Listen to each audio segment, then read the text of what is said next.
नमस्कार जय जगन्नाथ। रज आसीगले घरे घरे पोड़ पिठाटी निश्चित आम पोड़ी थाऊ।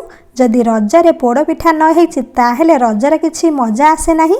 तो आज मु चाउल जंता पोड़ पिठाटी नहीं आसी अति सहजरे आकु आपण बनै पारिबे। बिना चुली रे मध्य पोड़ पिठाटी आपनको चुली पोड़ा परिका लागिबो। तो स्टार्ट कर दबा आजिर पोड़ पिठा रेसिपी। एथिपाई आसंतु जानि नेबा कौन कौन सामग्री दरकार। तो प्रथमे एठी मु अरुआ चाउल को 5-6 घंटा हबा बतुरे की रखी देइथिली। एठी मु 300 ग्राम रो अरुआ चाउल नेइछि। आपण जेतिकी बड़ पिठा बनेबे तो से अनुसार अरुआ चाउल नै परिबे। तो अरुआ चाउल को प्रथमे एठी मु ग्राइंडर जार रे देइ दोछि। तो 2-3 थर धोई देइछि। मैला पानी बाहरी गला परे एमति ग्राइंडर जार रे देइ देइछि। आ अल्प पानी देके आकु पूरा चिक्कण करके बाटी आनुछि। तो एमती ही पूरा चिक्कण करके बाटी देबे। तो हाथ को छुईले जमीती पूरा पॉलिश लागुथबो सेमती ही आकु टिके बाटी देबे। तो आकु गोटे पात्र को बाहर करी आनुछि। आ बिछुले करी एथरे पानी देइ दोछि।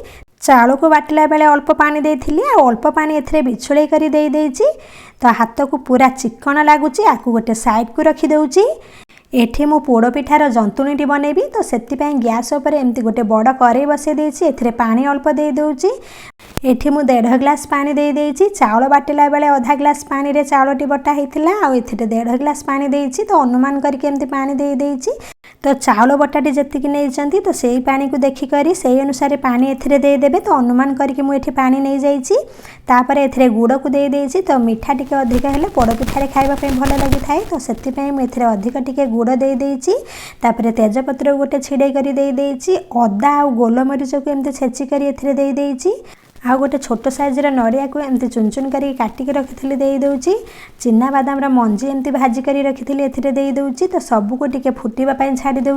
तो गुड़टी मेल्ट हवा पर्यंत आकु एमती फुटीबा पई छाडी देइछि। आ अदा आ गोलमरीच जो देइछि तेजपत्र जो देइछि तार फ्लेवर गुड के एमती फुटीबा द्वारा आ भितर को जिवो। तापर टेस्ट अनुसार एथिरे लूण देइ देइछि। सब को एमती गोळेई दोछि। तो मु एठी चिना बादाम रा मंजी देली। आपण चाहिले एथिरे काजू बादाम देइ परिबे किसमिस मध्ये देइ परिबे। निज पसंद अनुसार ड्राई फ्रूट्स गुड देइ परिबे। तो एमती कंटिन्यूअसली ही चलै दोछि। तो गुड़ मेल्ट हवा जाए एमती चलै दोथिबी। मु एठी खंड गुड़ नेइछि। आपण एठी पाउडर गुड़ मध्ये नै परिबे। तो गैस टी को मु सिम करी देइछि। एपटे मु जो बाटी करी रखिथिली चाउल को ताकू एमती देइ दोछि। आ गोटे हाथ रे एमती चलौछि। तो गैस टी को सिम करके ही गोटे हाथ रे ढालुछि। आ गोटे हाथ रे एमती चलै दोछि। यही पोड़ पिठाटी बनैबा पई बेसी किछि परिश्रम करबा को पड़िबो नाही। बस चाउल टिके बतुरे देले पोड़ पिठाटी आपनकर रेडी हेइ जिवो। एठी आपण टिके पेशेंस र सहित एमती जंतु थिबे। तो लो मीडियम फ्लेम रे ही एमती चलै दोछि जे पर्यंत जंतुलीटी रेडी न हेइ जाइछि। जंतुलीटी भल भाबे रे सिझिबा दरकार। जदि कंचा रहि जिवो ताहाले पिठाटी आपनकर कंचा हबो। तो आको एमती चलै दोछि। तापर एथिरे मु गोटे चमच गुआ घिया देइ दोछि। जदि आपण मानकु घी पसंद नाही ताहले घी आपण स्किप करि पारंती। घी देबा द्वारा वासना भी बहुत भल आसीबो। आ चारि साइड मध्ये बढ़िया भाबरे बाहरी आसीबो जंतुणीटी। तो जंतुणीटी को जंतेला बेले गैस टी को मु एबे सिम करि देइछि। तो सिम रे ही जंतुणीटी को जंती दोछि। पूरा सिझिबा जाय ही आको एमते जंतुछि। एठी पोड़ पिठार जंतुणीटी जदि आपण सिझेइ थिबे कोनोसी जागा रे मध्ये कंचा रखि नथिबे ताहले आपणकर पिठाटी बहुत बढ़िया हबो। सेथि पई लो फ्लेम रे ही आको एमते जंती दोछि। तो ये मोर जंतुणीटी बढ़िया भाव में सीझी गलानी। तो मु पाखक आणिकी देखौछि एमती ही सीझी थिबो ताहले पिठाटी आपणकर बढ़िया हबो। आ ये बढ़िया भाव में करेरु मध्ये छाड़ी छाड़ी हेइ आसुछि। तो पोड़ पिठार जंतुणीटी प्रस्तुत हेइ जाइछि। तो खड़िकार एमती पोछि पोछि करी जंतुणी तक सब बाहर कर देबी। आ एमती गरम थिबा अवस्था रे ही गोटे पात्र को देइ देबा। तो एठी मु गोटे एमती छोट तसलाटे नै जाइछि। तो ये तसला रे मु पिठा पोड़ीबी। तापर एथिरे मु कदली पत्र देइ देउछि। कदली पत्र रे पोड़ पिठाटी बनेबा द्वारा पोड़ पिठार टेस्ट बहुत बढ़िया आसीबो। तो आपनक पाखरे जदि कदली पत्र नाही ताहले आपण एठी शाल पत्र मध्ये नै परिबे। किंतु चेष्टा करिवे पोड़ पिठाटी आपण कदली पत्र रे पोड़ीबा पई। तो चारि साइड एमती बुलेई बुलेई करी देइ देइछि। तो चारि साइड को जेमती कदली पत्र गुडिक एमती रहिबो। तो पत्र को दे सारा पर या ऊपर मु टिके घी देइ दोछि। घी को एमती चारि साइड रे बुलेई दोछि। घी एमती टिके बुलेई देबा द्वारा पिठार एमती कदली पत्रटी बढ़िया भाव में संगे संगे बाहरी जिवो। तो सेति पई मु टिके घी एमती बुलेई देइछि। तापर जंतुणी को एमती देइ दोछि। तो जंतुणी को दे सारा पर पानी हाथ हेइ जिवि। पानी हाथ रे थापी थापी करके एमती सेट करि देबी। तो हाथ रे एमती चापी चापी करके सेट करि देइछि। सबु साइड जमते समान हेइ जिवो। एठी हाथ में चापी चापी करी सब साइड एमती सामान कर देइछि।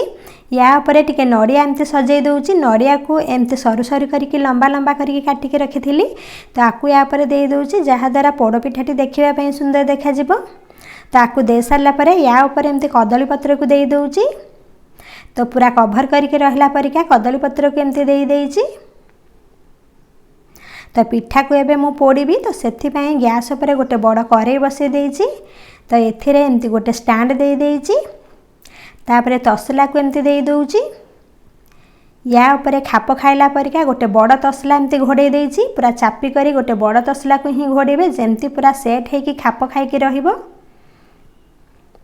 तो तसला को दे सारला परे गैस टी को सिम कर देबी। तो सिम करके ही आकु 25 रु 30 मिनिट पर्यंत आकु एमती बंफेइबी।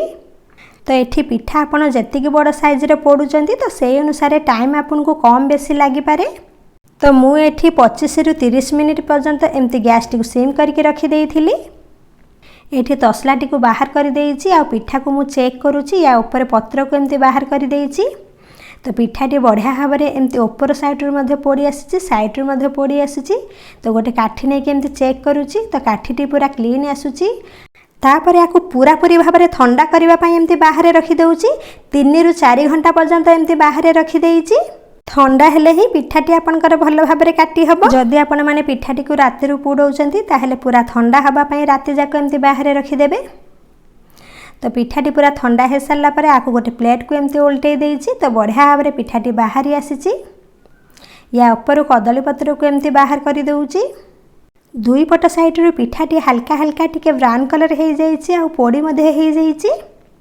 तो आकु एमती उल्टे दउछि। उल्टे देके आकु एमती पीस पीस करके काटी करी देखौछि। अति सहज रे आपण एमती चाउल को जंती की पोड़ पिठा तैयारी करंतु आ रजरे आपण माने खांतु आ रजर मजा नियंतु। केमिति लागिला मतामत मत निश्चित जणांतु। आ जदि ए जे मो चैनल टी को सब्सक्राइब करि नाहंती ताहेले चैनल टी को सब्सक्राइब करि दियंतु जहा द्वारा मो वीडियो गुडी का प्रथमे आपण मानक पाखरे पहुंची जिवो। धन्यवाद।